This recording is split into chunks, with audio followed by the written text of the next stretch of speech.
Mike Tomlin says he's staying.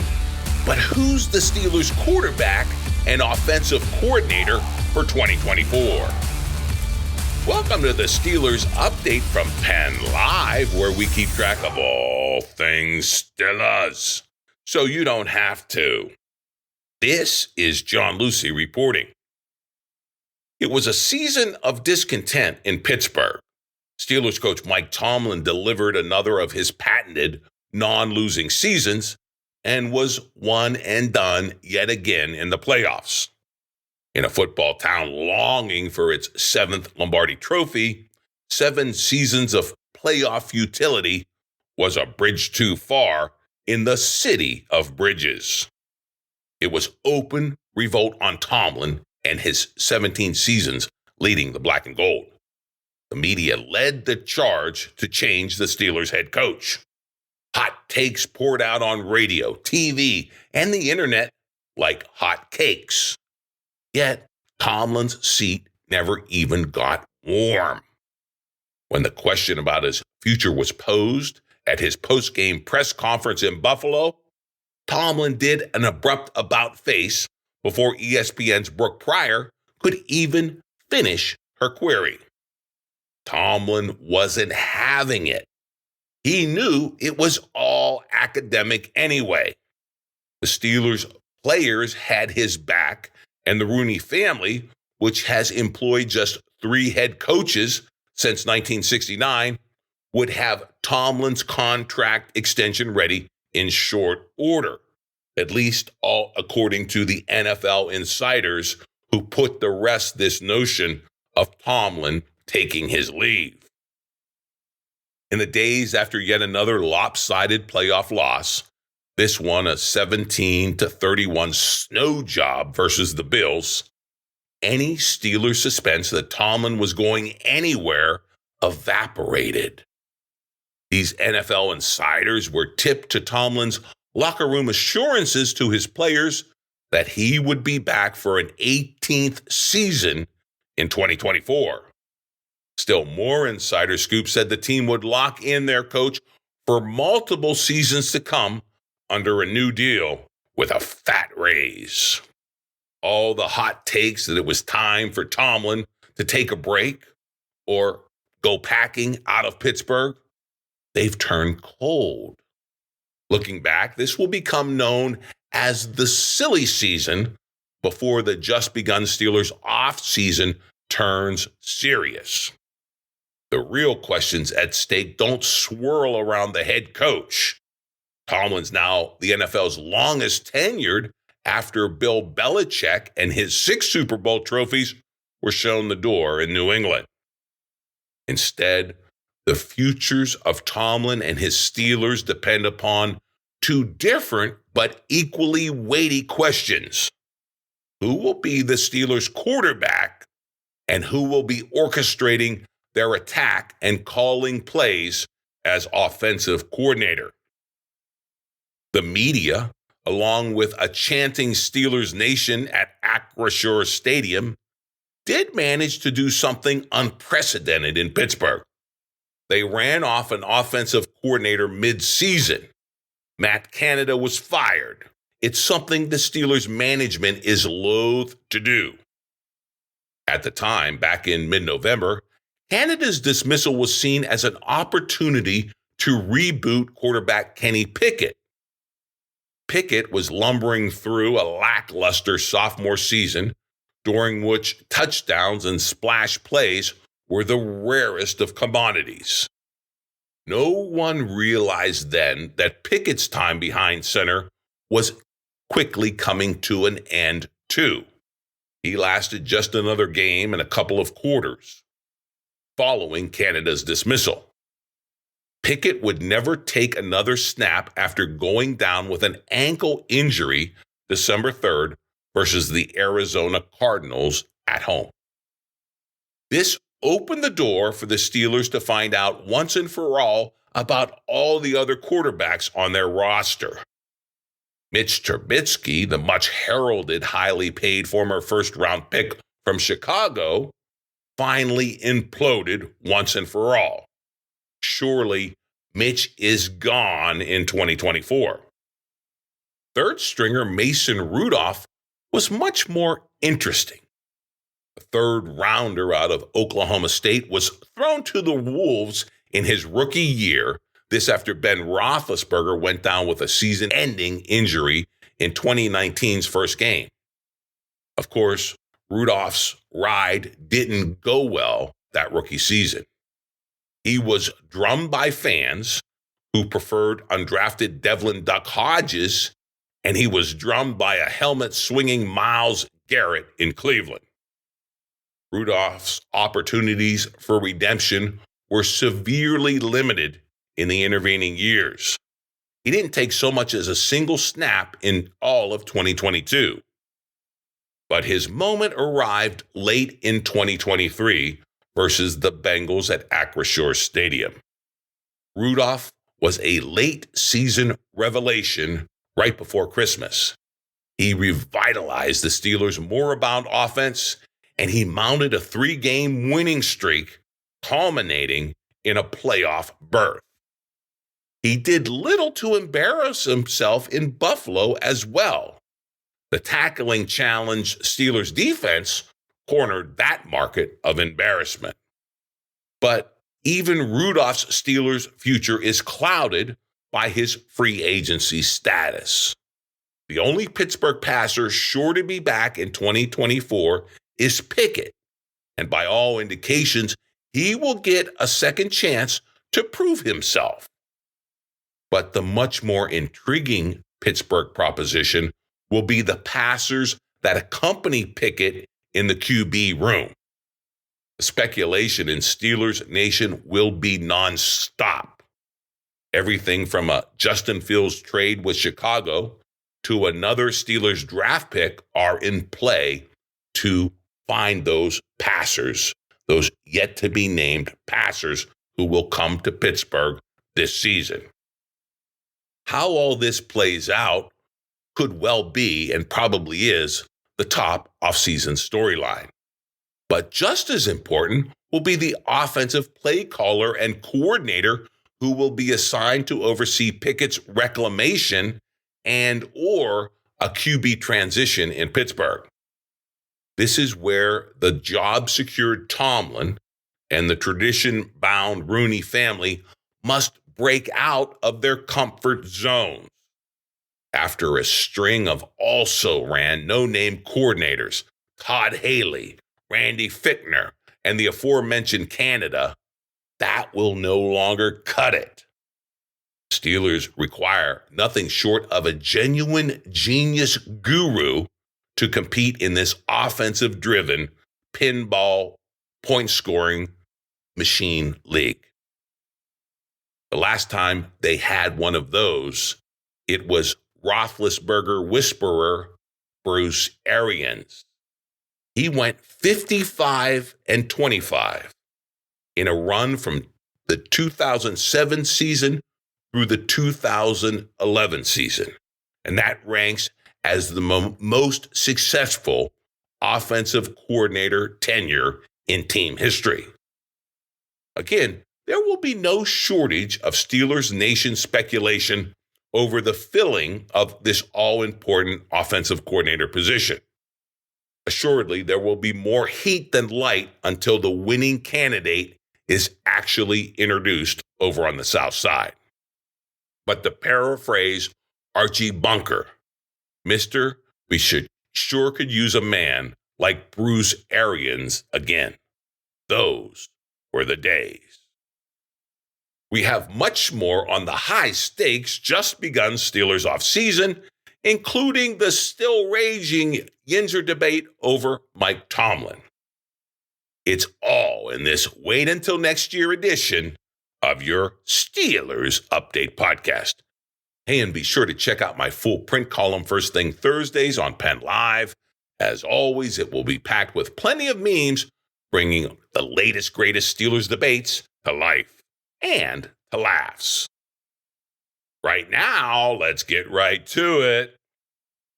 Well, you know the Tomlin backlash was serious when the biggest names in Pittsburgh sports media took to calling for the coach to call it a day. That happened in the wake of the playoff loss in Buffalo. Longtime Steelers columnist and talk show host Ron Cook weighed in. In his column for the Pittsburgh Post-Gazette, Cookie began simply by saying, quote, "It's time," when it comes to Tomlin taking his leave from Pittsburgh.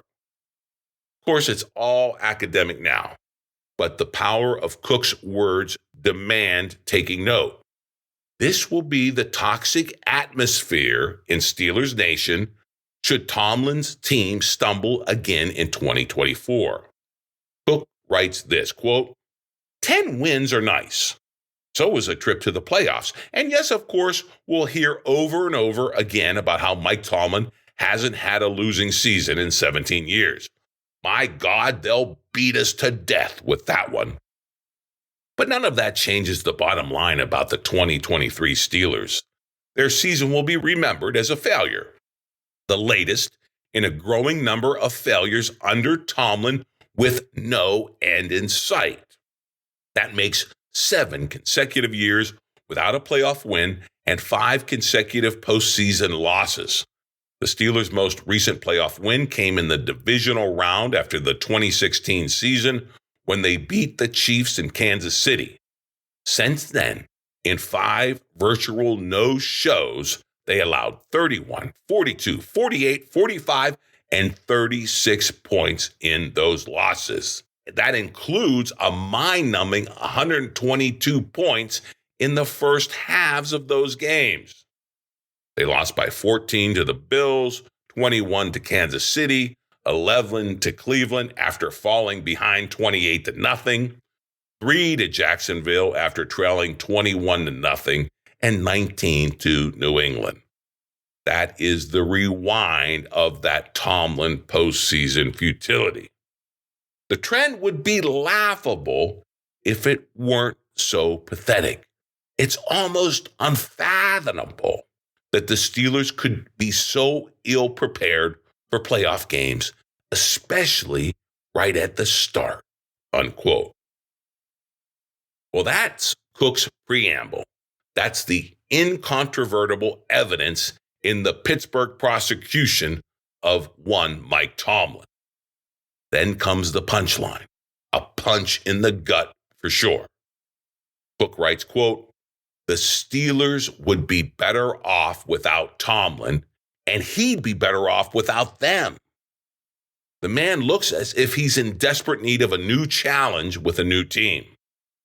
Some will think that's outrageous, but if you really think about it, it makes perfect sense, unquote.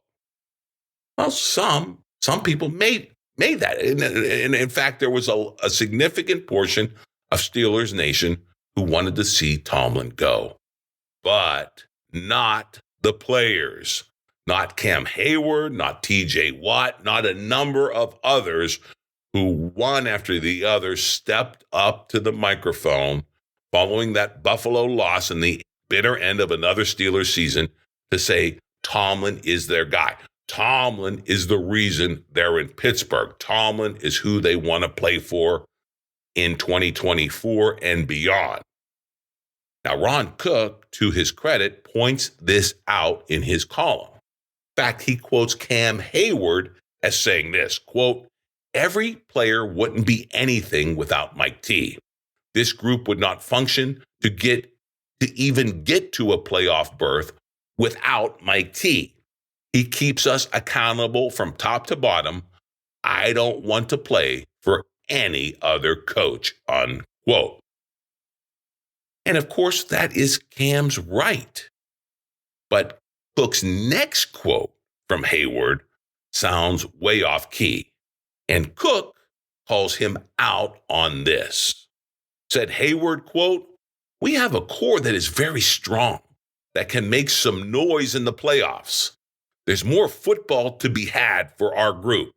The group here is a strong group that could win a Super Bowl, unquote. Well, Cook counters that. He counters Cam saying this, Super Bowl? How about winning a playoff game? Is it too much to ask for one playoff win? Sadly for the Steelers, that isn't going to happen anytime soon under Mike Tomlin, unquote. Wow. That's Ron Cook, whose name means a lot in the Pittsburgh Steelers media. And that's him saying flatly, it ain't going to happen under Mike Tomlin.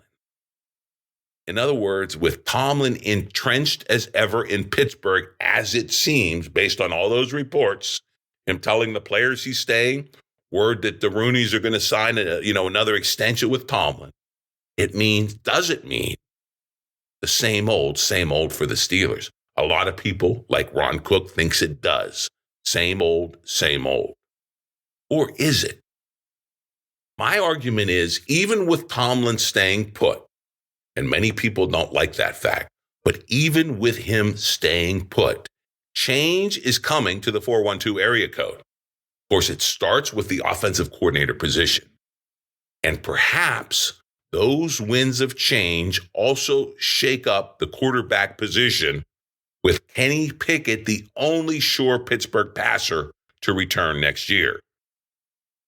For this, we turn to Mark Kaboly with The Athletic, and he's noting all of these uncertainties that remain for a Steelers offseason, in which the current trajectory under Tomlin must change, and change dramatically. And that begins with this often woeful offense. And he acknowledges that. But Kaboly sees a lot of positive signs in Pittsburgh, many more than some of the other columnists in wake of yet another one-and-done playoff loss. Let's go and see what Kaboly sees. He writes this, quote, "They have to figure out what they're going to do at quarterback and offensive coordinator in the offseason. It's not going to be easy. Is Pickett the guy? Can he rebound from a bad season? Is Mason Rudolph the future? Does he even want to come back? What kind of offensive coordinator will they bring in?" But for the most part, the main pieces are in place in Pittsburgh. Sure, the offensive and defensive lines could use some young talent, which will likely be a focus in free agency and the draft. That would give Tomlin, who will be back, the talent to win 10 games and playoff games. When you look at how this team came together over the final month, it is more than promising, unquote. Now that is a glass half full take on Tomlin and his Steelers. There are some good things in place in Pittsburgh. They had a great draft last year. And, with the new brain trust, Omar Khan and Andy Weal, there's likely they're going to have a good draft and a good free agency in 2024. But still, this is a quarterback-driven league. It's an offense-driven league. If you don't have that effective quarterback-coordinator combination, a team really doesn't have a chance. Not in the AFC and not in the AFC playoffs. You have the likes of Josh Allen, Patrick Mahomes, C.J. Stroud in the playoffs this year. And yet you still have Justin Herbert, Joe Burrow, and even Trevor Lawrence, who are sure to be back in the playoff mix next season. That's a lot of arm talent. And then you have teams that are going to be drafting high in this draft, including New England, and probably taking a quarterback. You have Aaron Rodgers maybe returning to form for the Jets. This is a quarterback-driven league. And Kaboly, for all his positivity, you can't just say, oh, they have some nice pieces except for the quarterback and coordinator. That's a big if. So this brings us back to Ron Cook. He is focusing on all the hurdles ahead that stand in the way of these Steelers actually competing for playoff wins, much less Lombardies, anytime soon. And he argues with the Steelers unsettled at the all-important QB position, it will make it all the more difficult to attract top coaches, including top coordinator talent. Right now, even with former first-round pick Kenny Pickett a lock to return and to get a real shot to reclaim his starting job, Steelers have some major QB questions. Cook lays it out this way, quote, "You can't win in the NFL without a great quarterback. The Steelers don't even have a good one. I would rather coach the LA Chargers, who have an opening. They have Justin Herbert. I would rather coach the Tennessee Titans, who also have an opening. They have Will Levis. I count 21 NFL teams with a better quarterback room than what the Steelers have. That number will jump to 23 if Aaron Rodgers can still play at a high level with the New York Jets next season, and if Deshaun Watson finds something in Cleveland. It could grow to 27 if Washington, New England, and the New York Giants and Atlanta Falcons find their franchise quarterback with a top 10 pick in the April draft. There is no way the Steelers can go with just Kenny Pickett and Mason Rudolph next season. Pickett regressed badly this season, and Rudolph was described on Monday during the playoff game as a third stringer. And Pickett was benched for Rudolph this season, the third stringer. The third stringer who didn't even take a snap in the 2022 season or in the first 13 games of this season. I don't see the Steelers' job being especially attractive unless the team can find a way to draft their future franchise quarterback or add a capable veteran quarterback through a trade or free agency. Russell Wilson, maybe? Unquote. Hey, there's another name that's been paired with the Steelers. I mean, you got Justin Fields, who could be out in Chicago should the Bears use their top pick for a quarterback. Russell Wilson, he's out in Denver. So, there's going to be so much speculation regarding this quarterback position in Pittsburgh, and Cook begins it. And, it's almost like these two positions, quarterback, who they're going to fill in. And we know Kenny's coming back, but who are they going to fill in around him? And then the offensive coordinator job that's going to be open and demand some real talent to fill it. QB and coordinator, that is the focus in Pittsburgh. And that is the focus of the debate that's going to rage and the speculation that's going to swirl. It's going to keep swirling until the Steelers make their moves. Now, here at the podcast, we don't dare to try to divine what they will do, especially at this early vantage point of the offseason. And neither, for that matter, did Cook. But he does have a take on the state of the Steelers right now, even as they enter yet another uncertain offseason. He writes this, quote, "The Steelers seem further away from being a legitimate playoff team now than they were at this point last season. Good luck to Tomlin. He's facing another mediocre season without a playoff win." Playoff win? What the heck is that? Unquote. Now that is how far the one-time City of Champions and the once sterling Steelers standard has fallen. We've forgotten what it's like to win in the postseason.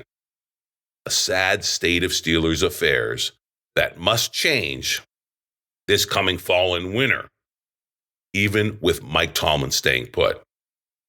His Steelers surely can't stand pat this offseason. Not with the two biggest positions on this team, other than head coach, in flux. That being the quarterback position, the offensive coordinator position. And there you have it. So it begins. Another offseason that will answer the most important questions in Pittsburgh. Not who is the coach, who's the QB, and who is calling his plays. Those answers, more than anything else, are going to shape 2024. And of course, we're going to cover it all right here. The offseason is just beginning. We'll keep an eye on the postseason in the NFL as it continues and any possible fallout it could have on the Steelers, who we now know are drafting at pick 20 in this upcoming draft in April.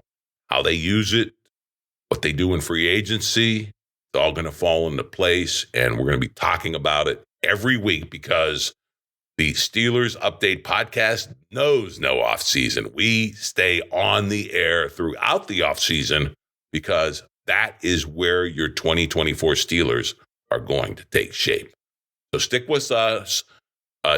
Sign up for the podcast wherever you get your audio. And of course, log on to PennLive.com anytime for your real-time Steelers news.